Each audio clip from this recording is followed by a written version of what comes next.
안녕하세요. 김신철 변호사입니다. 채무자가 빚을 감당하지 못할 때 대개 빚을 내서 종전의 빚을 갚는 돌려막기를 하게 되는데요. 이 돌려막기를 하다 보면 처음에는 1금융권에서 시작을 하다가 저축은행 같은 2금융권까지 손을 대게 되고요. 나중에는 4금융 대출까지 받게 되죠. 그러다 보니까 채무자의 신용점수가 가파르게 하락하게 되는데요. 그러다가 어느 때부터는 이 4금융에서조차도 대출을 거절하게 되죠. 이렇게 되면 그때부터 본격적인 연체가 시작되겠죠. 그리고 이때부터 채권자들이 독촉을 굉장히 심하게 하는데요. 연체 시작 시점부터 채권자의 전화나 문자가 빗발치게 되고요. 방문 추심도 하게 되죠. 자, 이렇게 한 달, 두 달 동안 연체를 하게 되면 이제는 법원에서 어느 날 갑자기 지급명령이라든지 소장, 가압류 결정문 이런 것들이 막 집으로 날아오게 되죠.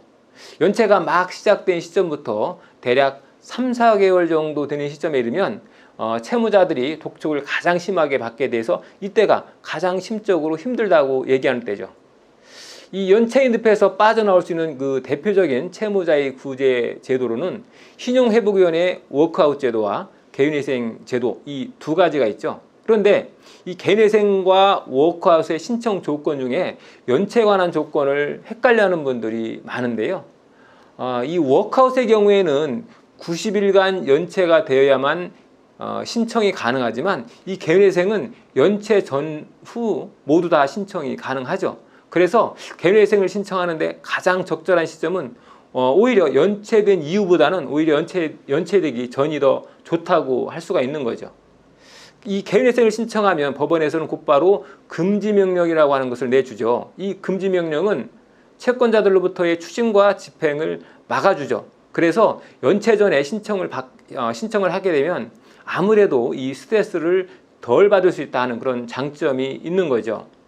물론 이 신용회복위원회에도 연체가 막 시작되었다거나 또 연체가 되기 전이라도 채무를 구제받을 수 있는 제도가 예외적으로 있기는 하죠.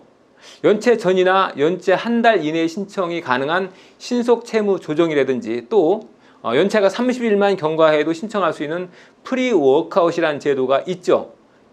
있긴 한데 문제는 이 두 제도는 원금뿐 아니라 이자를 고정금리로 정해놓고 변제를 해야 한다는 거죠. 근데 이때 금리가 생각보다 꽤 높죠. 그래서 원금의 2배 가까이 갚아야 되는 그런 상황도 발생하는데요. 때문에 채무자의 입장에서 보면 큰 실익이 없죠. 그래서 이왕 신용회복위원회 제도를 이용할 것이라고 하면 이 3개월간 연체를 하고 원금만 8년 동안 나누어서 변제해 나가는 것으로 신청이 가능한 워크아웃이 훨씬 더 유리하다는 거죠.